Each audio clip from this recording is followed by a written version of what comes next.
Oh, come on. Really? This is not the time. Come on. No, why are you searching HDMI? What gives? But I can jiggle all kinds of things, but it's not going to help you. Have you tried turning it off and on again? Oh, really? This is not the time. Okay, let me poke it. Oh, wait. Yes! All right, we're good. Okay.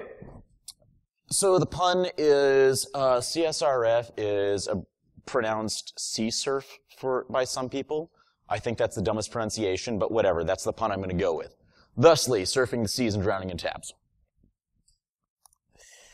I tried really hard to not lie to you or otherwise put obviously wrong things in here, but you're all smart people and you're theoretically going to be responsible for your own actions. So, you know, do some reading. I'll go into resources at the end. This is why you should listen to me. It's actually not a whole lot of credentials, but it's something. Let's see, blah, blah, blah, I care, I do stuff, technically I'm paid to do this, nobody cares. So, cross-site request forgery, what are we going into? This is basically tricking a browser into doing things on behalf of a user that doesn't know what their browser is doing.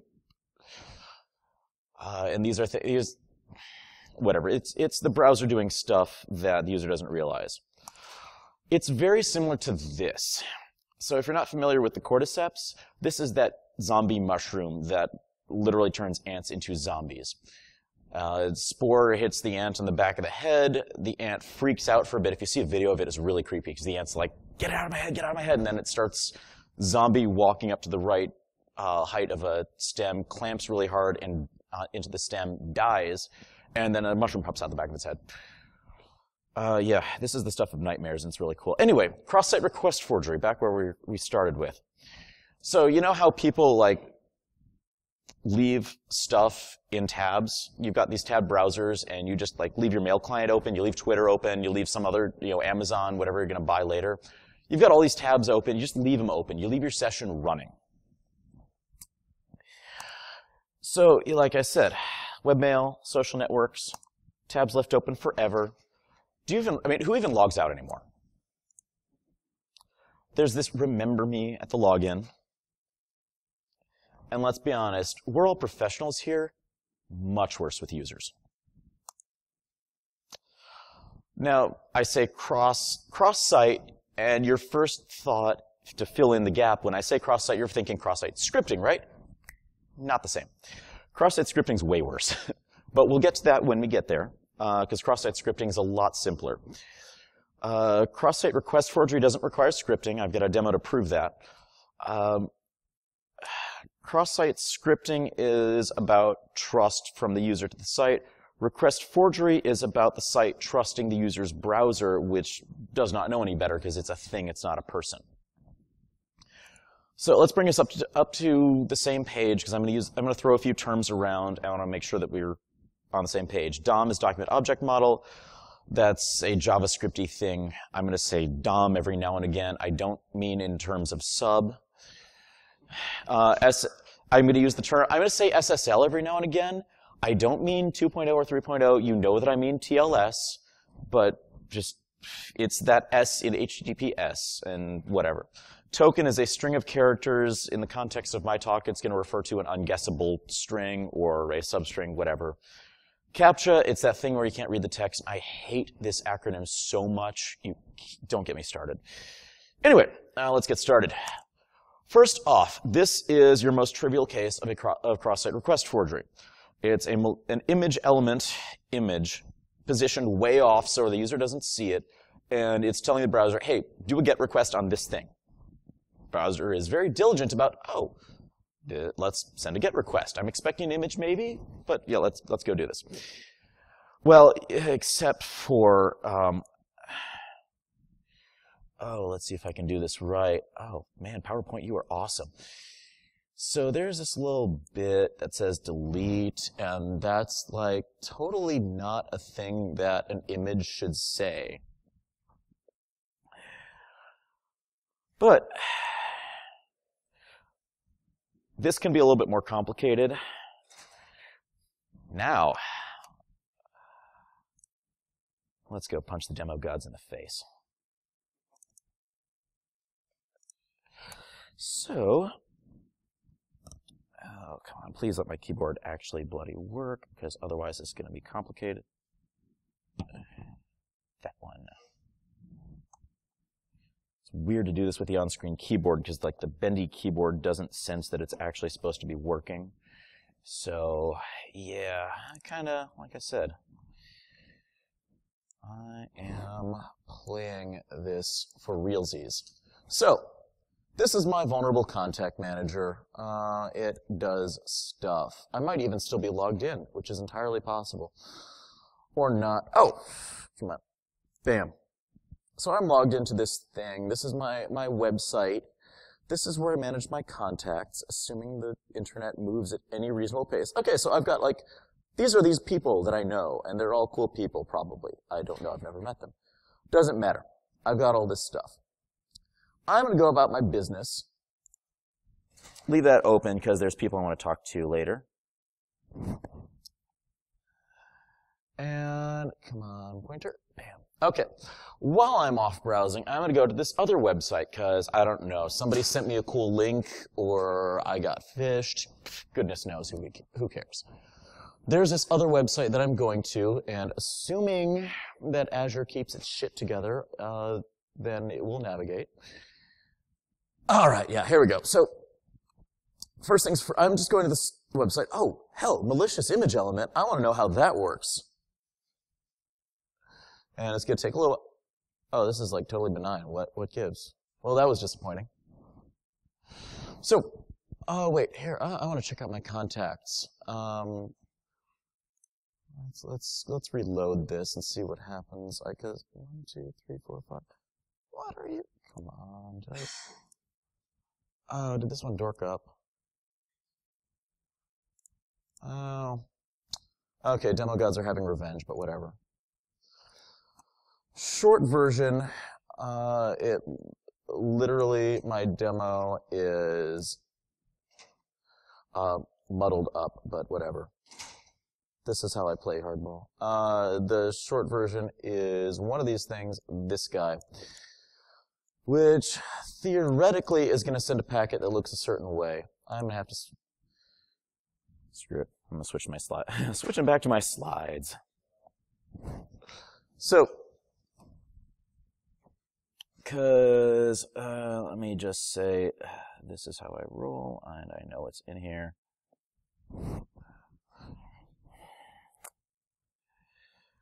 I'm going to be hopping back and forth because I know some of my demos still work, but since that one is being recalcitrant, we're going to go with this. So you have an app, and it's got your contacts and stuff. Deleting a contact, this is your basic whatever. You've got your auth cookie off in the corner. Yeah, so got your, oh, no, back. Pen tool, damn it. Do what I tell you to do. It's this piece around here. This is your browser saying, yes, I've authenticated to you, I know what I'm doing, I have a session, website complies because that's what websites do. Again, they're things, they do what we make them do. Editing a contact is kind of similar.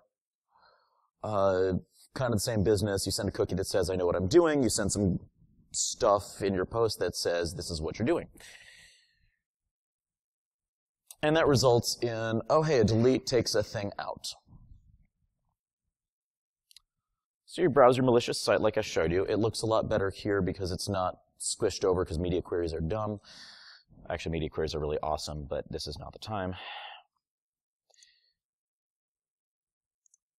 And so there's this malicious image element. Why are the tools showing up on the edge of my slides? This is kind of irksome. Stop it.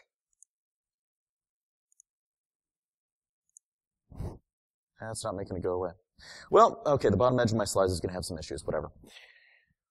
You browse, there's some stuff, and the request comes across looking pretty much like that.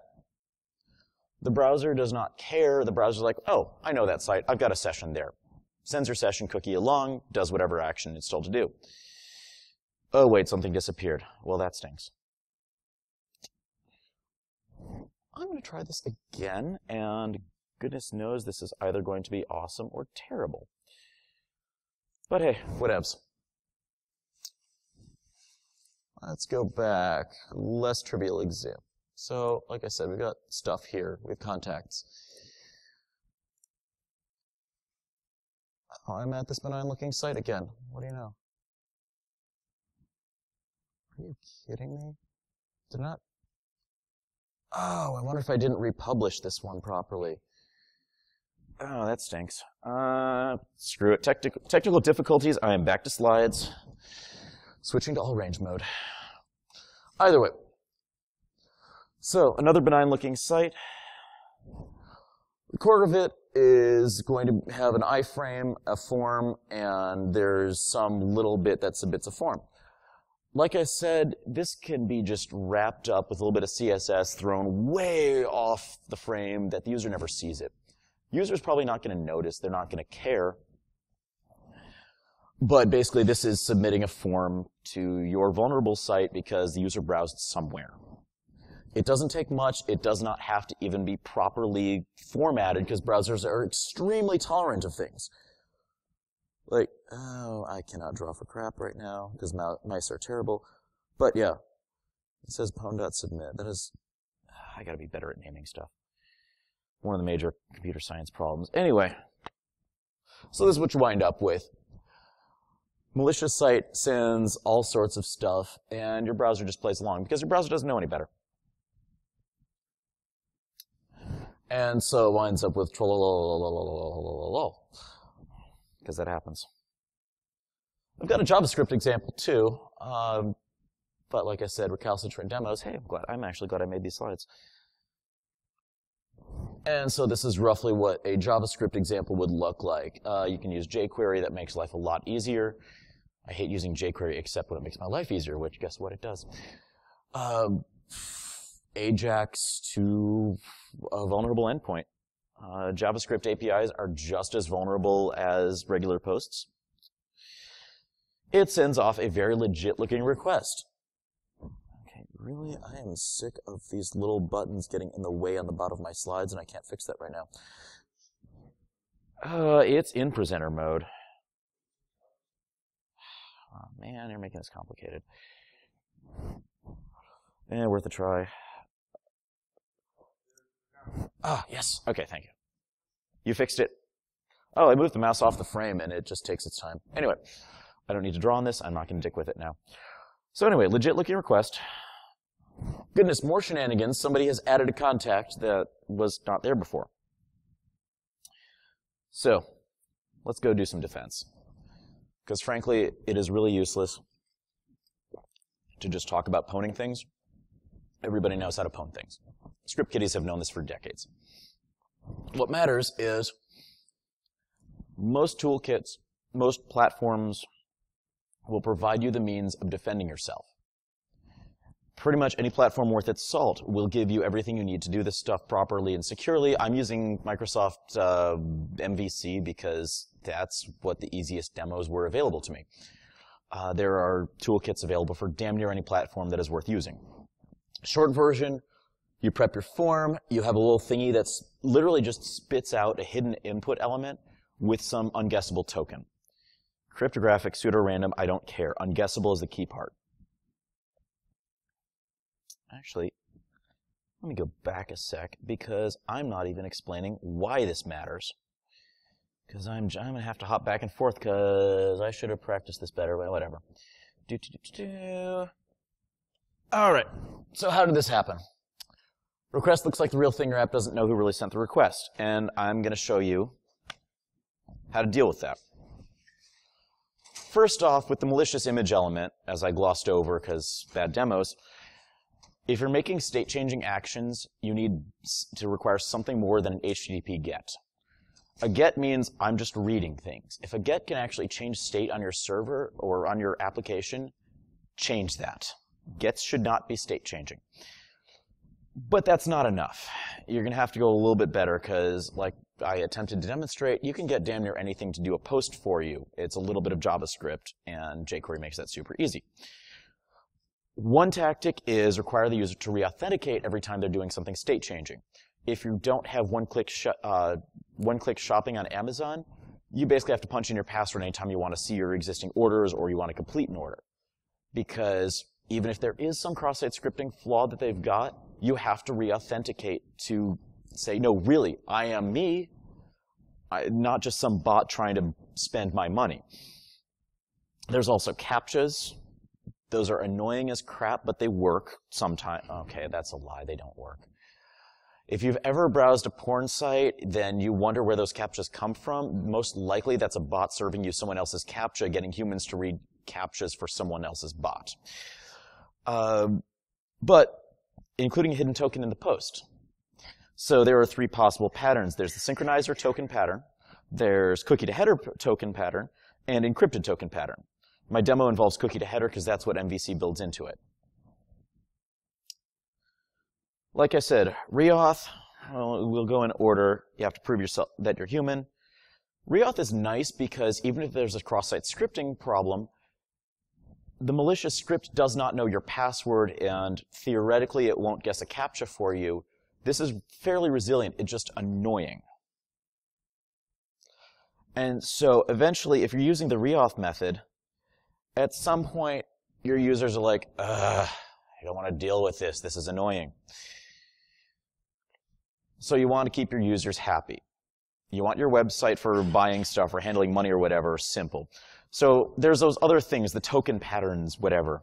Those involve the same origin policy. Or same, you know. What the F is the same origin policy? So this means JavaScript can only affect the document that it came from. There are some subtle, iffy bits. Internet Explorer has a slightly different way of enforcing this than Firefox or Chrome, but it's not in a way that's actually going to realistically affect you. Basically, same protocol, same host. In and of itself, it's not going to help you, but it's pretty cool. So, synchronizer token pattern. This is the first one I started with.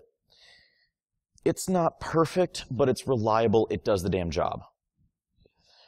Basically, you give the user a token before you're about to do something important, and you expect that token back. And you double check that the token you get back when you're doing something state changing matches what you gave them in the first place. Pretty basic. This is roughly what it looks like. You send them a token. So you'll notice this bit saying blah, blah, blah, something GUID. Just so we're clear, normal GUID.getGUID or whatever basic getting a globally unique identifier, those are not cryptographically secure. They're guaranteed to be unique-ish, but if someone has access to if someone watches your server long enough, GUIDs are not reliably, like, cryptographically random. So just be aware you might have to, like, throw some cryptographic business on the end of it just to make sure you've got both uniqueness and randomness, unguessableness. But this is sort of your basic pseudocode of this is how you spit out a token that you can mess with people. And hey, your site is relatively safe and pretty cool. But, like I said, not totally perfect. People, if you're using ASP.NET as opposed to MVC, it's got this Viewstate thing, which is basically this big base64 blob that it wedges at the top of your page. It's cool, but it's not perfect because people don't always remember to turn on Viewstate Mac or Viewstate encryption, or they might turn off Viewstate entirely. Don't rely on it. It's handy if you've got it. ASP.NET MVC doesn't have a session the same way, so you have to be careful about that. And guess what? OWASP provides this thing called CSRF Guard. It's available for most major platforms. They don't claim that it's production ready for .NET. I kind of don't care because .NET provides the things that I need without OWASP's intervention. Anyway, let's move along because, like I said, there's issues with synchronizer token pattern. Let's try the next round. Cookie to header pattern. It is a bit of a variation. It's, again, setting an unguessable token. It's cool stuff. You can You can also, if you're doing Ajax-y stuff, and so you can't necessarily involve hidden fields properly, you can include a header in your Ajax requests. If you're doing an Ajax, jQuery will just let you do this. Like, oh, let's throw in some arbitrary headers. Yeah, no problem. jQuery makes life easy. And server does all the verification. Like I said, same origin policy. So your JavaScript call or your Ajax call is within the same origin of your site. It's going to take this cookie and wedge it into the header. That cookie is only visible to your site. Some third-party script can try to mock up a cool JavaScript or Ajax call, which is great, but it cannot see that cookie that you set before, and so, yeah, that sucks. You can't see it, doesn't validate, whatever. But the cool thing is cookie to header doesn't have a storage overhead. It's just do these two tokens that are virtually unguessable match. You get a thing from the cookie, thing from the header, they match, cool, good. Cookie header pattern. Oh, right, demo. And like I said, I had issues. So, let us move along. I was at JavaScript, I believe. I am moving along way faster than I did at B-Sides, probably because I'm not dicking around with my demos. Anyway, so legit looking request, shenanigans, defense. Now we're talking. So, literally MVC just gives you a little thing you wedge into your page that will spit out your hidden token. You don't have to worry about how it's implemented. People much smarter than myself and paid a lot more have made sure that it works. Similarly, on the server side, there's this little thing, it's a little attribute you stick on there. Validate anti-forgery token. It is really that easy to protect yourself from cross-site request forgery. The toolkits just give you like a line of code on each end of the transaction. Good, done. So you try your attack again. Oh, too bad, so sad. Yeah, your fake attack does not work this time. Isn't that cool? Your site's pretty awesome now. But, like I said, this depends on passing cookies around, and depending on user storage, and it depends on same origin policy. If you've got cross-site scripting issues, your same origin policy is out the friggin' window. Also, there's this wonderful thing, cookie smashing. So if you're depending on cookies, malicious website can just overflow the cookie jar. They can just throw cookies at your system until your browser does what it's meant to do. Oldest cookie gets pushed out the other end, and so eventually they can take the cookie for your website, gone. And depending on the domains they control, they can put in something that's one level higher, and because of how same origin policy works, you've got mycoolwebsite.example.com. Well, they put in star.example.com or just example.com, pushing cookies there. That's close enough. Browsers are not terribly smart. So, sorry, cookies are not going to do it. Let's go on to something even cooler. So, encrypted token pattern, this is where we're getting to the really cool stuff. Instead of depending on session or cookies specifically, you're actually relying on a secret that only the server knows. The best examples I've heard use the machine key, but it is a pain in the butt to find a way of doing this without using machine key, but whatever, you'll see soon. Short version is with encrypted token pattern. It's a set of claims. You've got the user ID or username. You've got a timestamp, which lets you sunset these little things, and a nonce just to make sure that they don't look the same. You can't replay these as easily. HMAC that, encrypt it, send a little thing off to the user. It's this, as far as the user knows, it's some arbitrary encrypted blob. User sends this back on valid requests. Your machine decrypts it, and it comes out great. Or it doesn't decrypt because somebody mangled it, or you don't have it because they didn't legitimately have it in the first place, or it's passing a set of claims that are obviously bogus. Either way, You don't rely on cookies. You don't have to track session on the server, so you're not bogging your server down tracking this crap. And it's, oddly enough, resilient in the face of cross-site scripting. Isn't that cool? Here's some pseudocode. I would not necessarily trust this.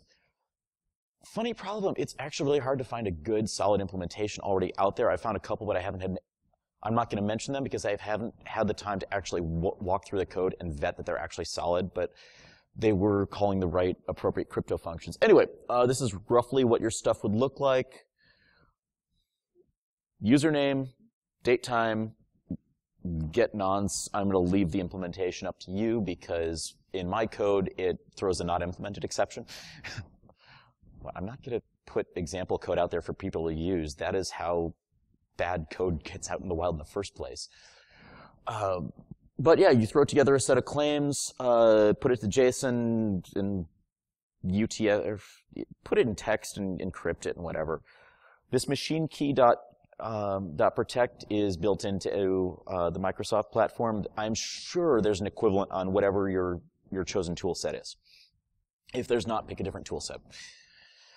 The other side of the equation, you take the token, you spit it out, decrypt it. If things come out nicely, great, awesome. Otherwise, oh, god damn those little frickin'. Okay, so what you don't see because of those stupid buttons showing up at the bottom of my slides is a little return true after if things don't validate, then return false. It says timestamp 5 because computer clocks are never perfectly reliable. That's just an example of this, this token's only good for 5 minutes. It dies after 5 minutes, whatever. But yeah, basically if all the pieces validate, good, token's happy. God, I love the internet for finding stuff like this. But there's other things. There are other tactics you can go with. You can check the referrer header. Actually, a lot of hardware firewalls do this, mostly because that is computationally very, very easy. And if it's like a little embedded device, like, I don't know, some Linksys router you bought 10 years ago, and they didn't have the power of a Raspberry Pi that you could just wedge into your router, yeah, it is way cheap to check the referrer. And it still bothers me that the IETF spec misspells that. But hey, guess what? That's how standards happen. There's also client things, like there's if you're using Firefox with no script, it has various protections built in to protect your users. But yeah, like I said, users aren't the best at this. And we need to do things in a way that users don't have to worry about this. Because some arbitrary person trying to buy things on your e-commerce website, they're not necessarily going to be using the most recent version of Firefox or have all the appropriate privacy plugins in there. They're just going to browse with what they've got. And you have to understand that your users are going to do with what they have.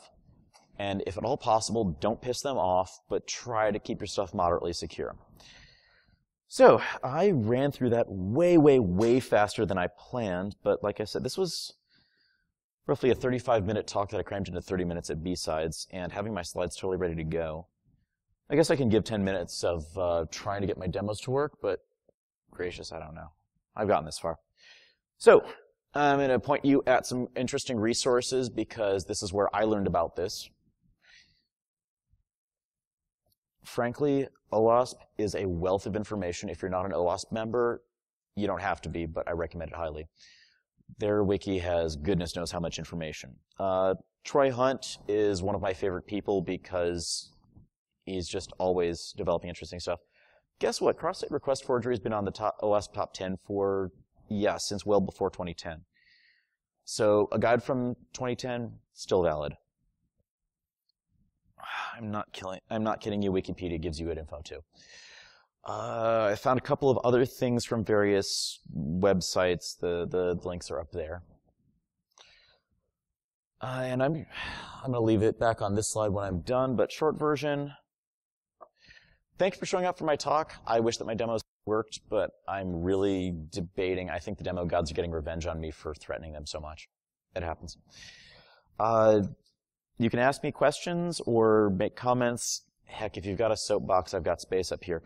But otherwise, I'm going to try and get my demos working because it would be really awesome to show you something actually live. You, sir, what you got?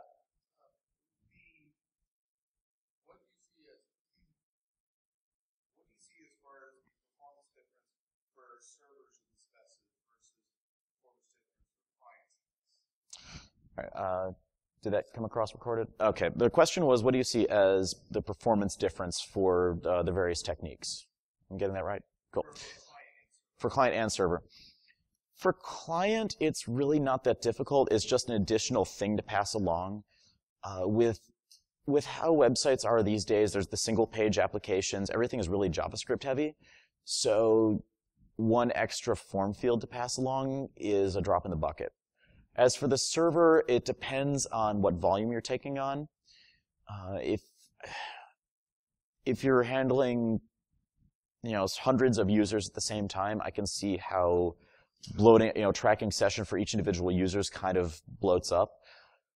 That's when you might go with more with the encrypted token pattern instead of cookie to header, which involves that overhead. But usually, I think that just the same, tracking a little bit of session is not going to kill you. If you've got your session, if your server-side session is backed with a capable server, if you're doing like a SQL server-backed session instead of in memory, then you're going to have bigger problems than tracking another cookie. Also, if you've got SQL Server or arbitrary other database server-backed storage, that's one of those cool things when you've got multiple servers that have a shared session, which is great if you have to do blue-green testing or blue-green deployment, or if you need a round robin that one server picks up another server's session. Anyway, it's a problem that you can throw hardware at. And hardware is way cheaper than dev hours, that is for sure. Did I got another question? Follow up? I'll go for it. It's with the additional tracking on the server side. Mm-hmm. Is there any customer analytics we actually pull out that give better understanding of how the site's being used? Potentially yes. Although I would probably just look at the request logs. Damn near any server worth its salt, you can turn on some sort of login that will just align for every request that comes in. You can, and it's not hard to parse those into something that goes into a database that's even more searchable. With regard to cookies, yeah, that's basically edging into tracking cookies. You can do that, but if I were you, or if I were an engineer in charge of it, I would have separate cookies for tracking and for authentication, just because I don't want to muddle those up together. I want things nicely compartmentalized. This is the browsing cookie. This is tracking history. This is the thing that goes back and forth to make sure they're actually legit doing things that they're supposed to do. That's just because I like to keep things simple. I hate to be clever trying to, I can just save a cookie here. That results in debugging issues that later result in, well, this was complicated, so we couldn't even wedge security in because this is too complicated. It's possible, but I would do separate cookie. That's the short version. I should have resaid that question into the mic because, oh well. Too late.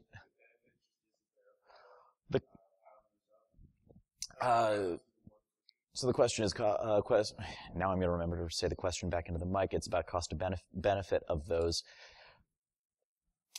As an engineer, as a developer, it's a problem you can throw hardware at. The cost of having a separate cookie versus the benefit of saving a lot of dev hours, knowing that this cookie is for authentication and this cookie is for tracking. It's much, much easier just to have them be separate. You can put a lot more effort into making sure the auth cookie is secured and whatever. The tracking cookie is its separate thing. You don't have to put as much effort into that. It's just your little unique whatever going back and forth. That one doesn't have to be encrypted or hashed or plain texted or whatever. Keep them separate and focus on one thing at a time. I can go off on a rant about clever code. This is not the time or the place, but trust me, I will tell you things about clever code. Any other questions, or do you want me to attempt to get my demos working? All right, let's see if I can do this. Oh, please, goodness gracious, I want this to work. Come on, Visual Studio, don't punch me in the face, because that would suck. Okay, I don't have this on that screen because I would rather have this on the screen that's like 1080. So, any other questions are more than welcome, because I've got like another technically 10-20 minutes of my talk. Heck, you can ask me you can ask me personal questions. I won't necessarily answer, but you do have that option. What distro? Oh, conditioner? It's all Pert Plus. I thought you asked me what distro. I'm like, I technically use Debian, but not in a while, because so my laptop had the graphics drivers go out like 3 years ago, and I just have not had the desire to put in the effort to get those fixed and working. Let's see if I can publish. I thought for sure. This is just Surface Pro 1, like it's the old one. This worked great at B-Sides. Goodness gracious, I hope this actually publishes correctly. I could have sworn I actually live published, or I published these a couple days ago. That one. So, otherwise, these are my Twitter handles. You can follow me for little to no useful information. Let me see. Okay, that one, 5, 21, 28. Okay, that one is 28. What gives? Oh, my friggin' demos are being stupid. That one worked. Please tell me at least one of these posted something. Anything. This is what I get for punching the demo gods in the... Oh, hey-oh. Finally! Finally! Something! Praise the demo gods. Yeah, I'm going to go sacrifice a few goats to the demo gods after I'm done here. So anyway, yeah, so this one. This is my Ajax-y example. Again, nothing to see here, but view source... Oh, come on. There. Okie dokie. Bunch of crap that we don't care about, and here's the important stuff. Nothing to see here, a bit of script. And so this pulls off a little bit of JavaScript. Oh, by the way, yeah, so my vulnerable site, this is HTTPS, by the way. So SSL is cool and all. It's really important. Encrypting your stuff in transit is important. But cross-site request forgery does not care, because it is using the victim's browser to do things on the victim's behalf, and the browser will comply. Like I said, it's a thing. It does what you make it do, and if that involves, oh, I'm browsing this site, HTTPS. Oh, I've got a cookie for that. Good, done. Yeah, it's that easy. .ajax, post a thing, throw in a... Okay, this bit is not terribly accurate, but whatever. It's doing stuff. If you're a determined attacker, if you get your foot in the door, you're going to do stuff. If a determined attacker gets their foot in the door, they are going to do stuff. So like I said, put in some sort of token, validate that the user is actually legitimately trying to do this. God damn, I'm so glad something went right today. So yeah, any other... questions, comments? Should I leave this up? Should I elaborate on... I mean, I can show you source code if you want. Yeah, good? Man, I went through this a lot faster than I planned. What challenges do you have developing this? Question is, what challenges did I have developing this? I'm going to say all of the challenges. My favorite was pulling some demo code to get a site up and trying to run my attack, realizing, of course it's not working. Because by default, remember I pointed out something about. I'm just going to be silly and foolish, and let's see. Let's have some fun here, because we're still rolling. Oh, not that one. Other one. Oh, you bastard. Why are these screens so damn small? This one, Content Manager. So, when I was putting my demos together at first, this piece was actually looking more like that.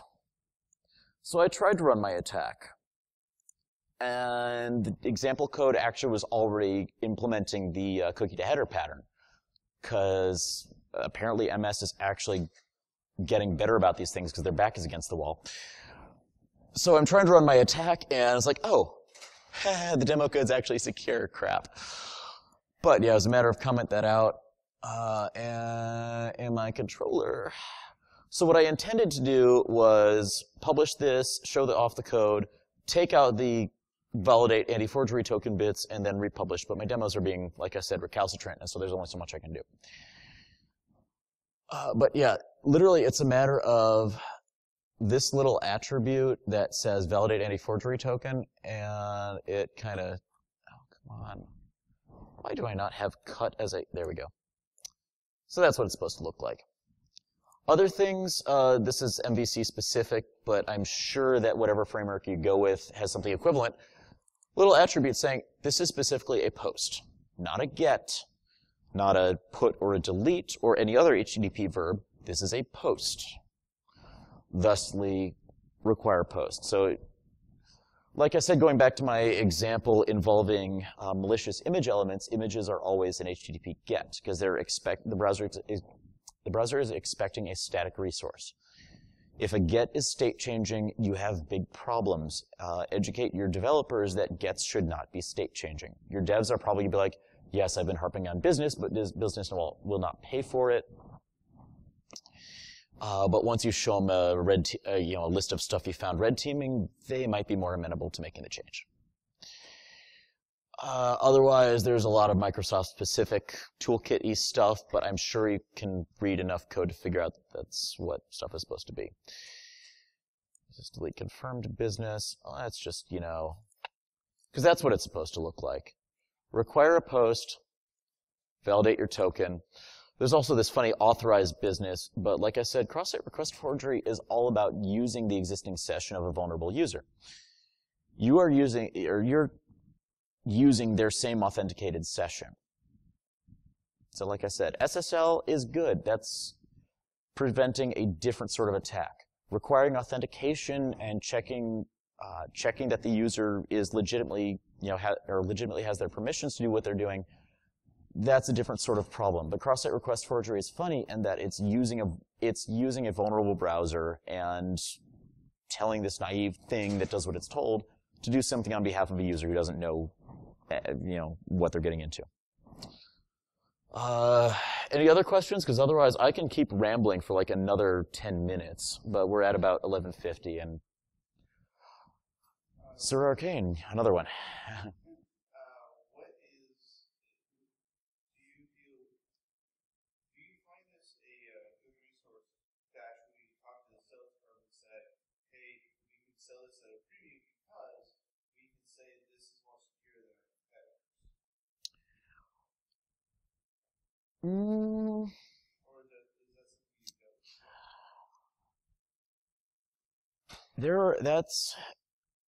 There are a lot of answers to that question, and some of the answers are unique to my situation and not as generic. I'm generally not allowed to talk to the sales team because I'm a developer and a very opinionated one at that. Even less am I allowed to talk to actual customers. They keep me in the dev cave, and that's fine. That's where I like it. I don't know if there's a dirty joke on that or not. Anyway, that's a tricky one because our sales team is going to say we are more secure on principle. adding this to the situation doesn't really help. It's the same kind of thing you've probably heard in various talks already. Saying you're more secure only helps in terms of if they're afraid, then you harp on security. I don't know. Saying we're more secure is like saying that our product has 70% less baby parts in it. It's just blatant. If you have to say that your product is more secure, you're obviously compensating for the fact that your product is not more secure. It's a nice to have, and maybe you're being really honest and, in good faith, you've made every effort to secure your product. But if you have to say we are more secure than the next guy, that's just gonna make them wonder. Granted, I'm not allowed to talk to sales, so whatever I just said, goodness gracious, that's not legit. We can wrap this up unless more people want to banter. I know the next speaker wants to get ready and probably would love to start on time. Mostly because I see him there with his laptop. Hey, what's up? That's all I got. I've been in QA for for the past 15 minutes. My demo went surprisingly fast. Demo.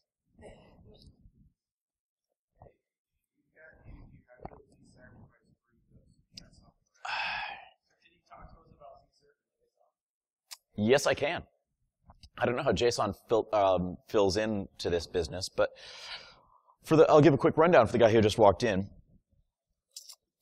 CSurf is tricking a vulnerable browser into doing something that the user did not expect or want to happen.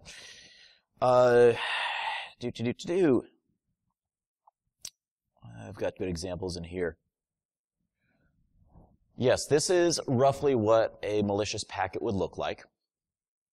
Those of you who have already been in the talk, this is not new. You can go back to tweeting on your phone.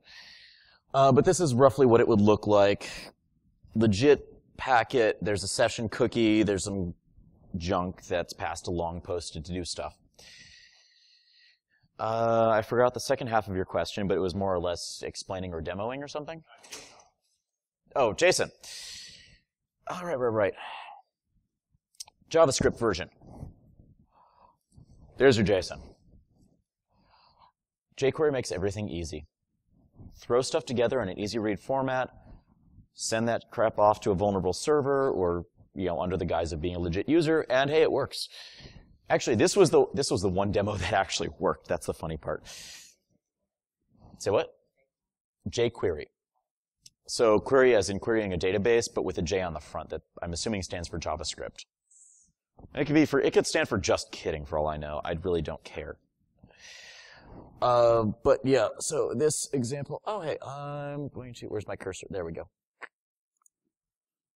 Reload this a couple times because it's going to keep adding context to the end of things until I stop clicking. I am so bummed my other demos didn't come out right because they worked great when I was taking screenshots to set up that extra 25 slides. So what? I don't have a website. I mean, technically I have 2 websites, but I'm taking these down as soon as I stop talking. Because yeah, these are when I say these are live websites, they're actually live right now. If you want to pwn these sites right now, this is your chance. Do it. Because otherwise I'm going to take them down because I've given this talk and I don't care. I can redeploy them anytime. I'm basically done. You can stop. You could have stopped recording probably 15 minutes ago.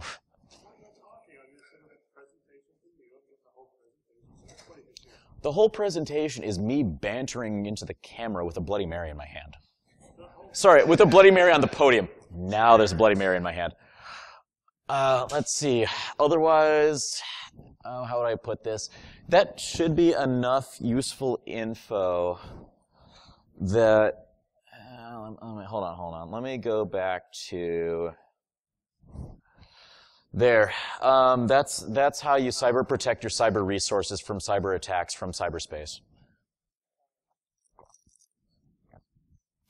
I don't think I said cyber enough. Hey, the internet is made of cats.